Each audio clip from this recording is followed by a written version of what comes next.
Story 1. Jail Ghosts. So, I worked at a county jail. One night I was working in the maximum security unit on the night shift. It was pretty boring with nothing to really do except checks where go around and look in each cell every 30 minutes or so to make sure everything was okay and the inmates weren't doing anything they weren't supposed to. It had been about 15 minutes or so since my last check and I was sitting in the control room reading a book to pass the time. The control room sits higher than floor level and looks out over the cell block. If a person average height were to walk right by, you would only see the top of their head.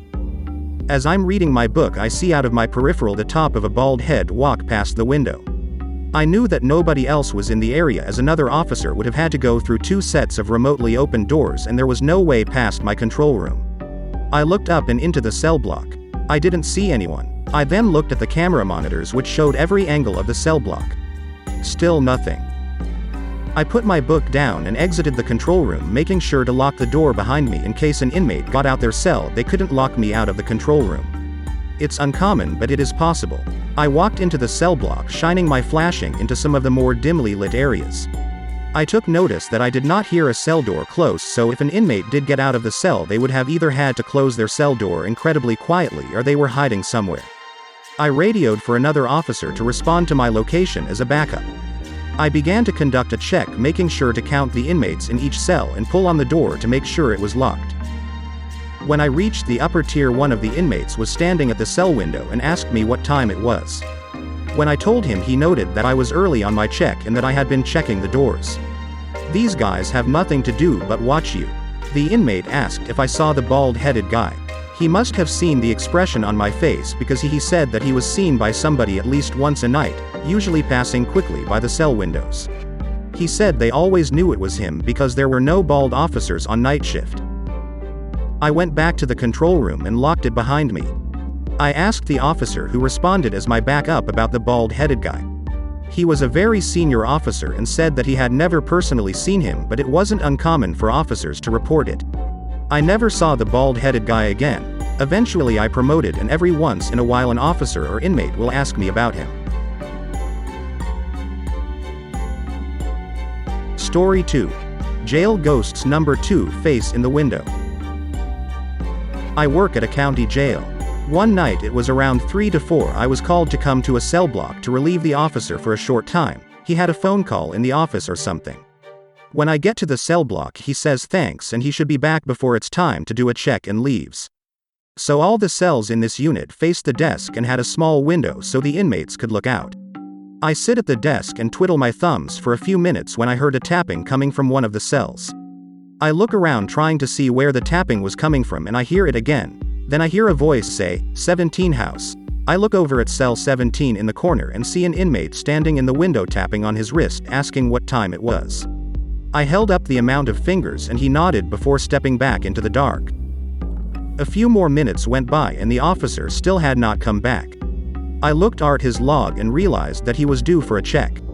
I stood up and began going around the cell block, looking through the cell door windows to make sure all the inmates were safe and nothing was out of the ordinary. When I got to the cell 17, the one where the inmate who asked me the time was, I shined my light into the cell and it was empty. Like completely empty. No inmate, no bedding or personal effects, nothing. I double-checked that it was cell 17 and finished my check.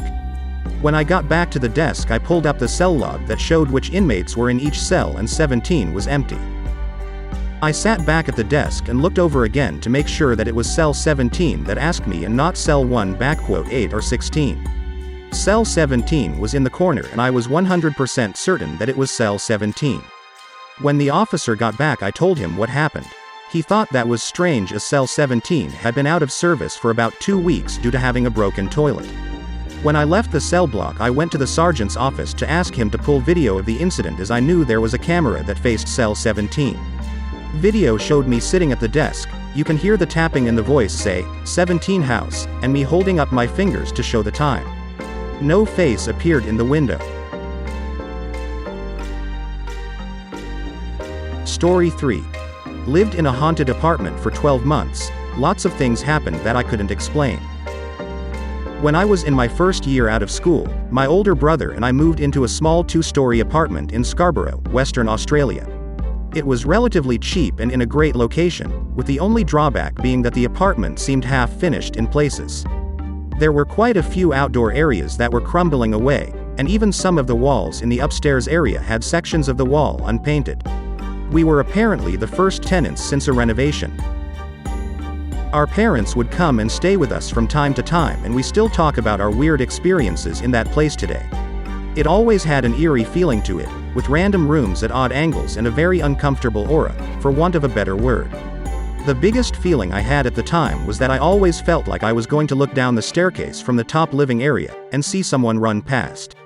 I don't know why I even thought that, but my parents said it was one of the first things that I said to them about the place. It all started one Friday night when I was staying home with my mum. We were both sitting on the couch watching TV at about 9 p.m., with only the lampshade and a kitchen light on. We both felt something really odd that I've never felt before or since, like all of the air was getting sucked out of the room, or there was a pressure change or something similar. We felt like we couldn't move, and it was like we were stuck in place. A shadow then appeared on the wall to the back left of the TV, about the size of a small person, but almost just looked like a blob in a vague shape of a human. It moved diagonally up the wall to the left, as if it was climbing a set of stairs. It then disappeared, and we spent the rest of the night in hysterics, leaving the house until my brother and dad returned a few hours later. What must have been a few weekends later, another encounter occurred. I had just been at the cinemas watching a film with some friends. The film was White Noise, around 2005, and was based on hearing ghosts speak to you through the static of an untuned radio. It was a pretty average movie, but an interesting idea. That night while asleep in bed, my clock radio turned on max volume right next to my head at about 1 a.m. It was 10 seconds of chaos as I tried to turn off the radio alarm, but nothing was turning off the sound. In my half-asleep state, I didn't think to pull it out of the wall. After about 10 seconds, it finally turned off. I somehow went back to sleep, but I remember at the time knowing that it was the scariest thing that had ever happened to me, and that I had just encountered something. The next morning, I woke up to find the cord for the alarm clock in the middle of the room under my bed, nowhere near the wall. Not long after that encounter, we had some friends around for some drinks in our main living room and had another incident. An old CD player of my brother's was sitting on the table, and turned on max volume all of a sudden, playing with weird Indian sitar-sounding music. Needless to say, it scared the hell out of everyone in the room, if not only because of the loud noise out of nowhere. At another point during the night, the sound of a girl screaming came from upstairs, and was eventually explained away by one of my friends as coming from a neighbor's house, even though it felt like it was directly above us. Another instance occurred on an evening when my mum was staying with us, and my brother and dad were away. We had a tennis table in our garage, that was connected to the house through the laundry. I had fallen asleep on the couch and woke up at about 2 a.m. I went to the laundry to have a drink of water from the tap, and could hear people playing table tennis beyond the door to the garage. I was basically frozen in fear.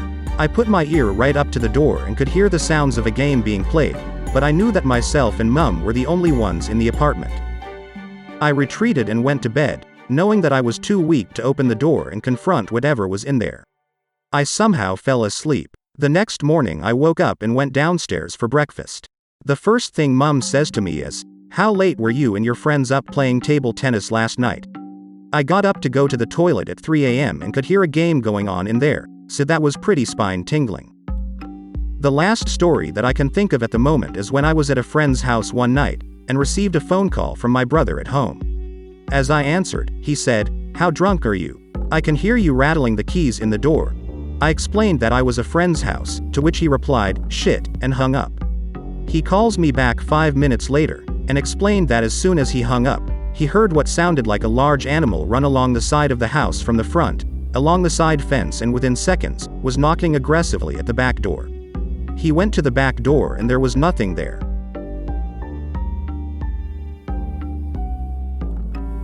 Thanks for watching.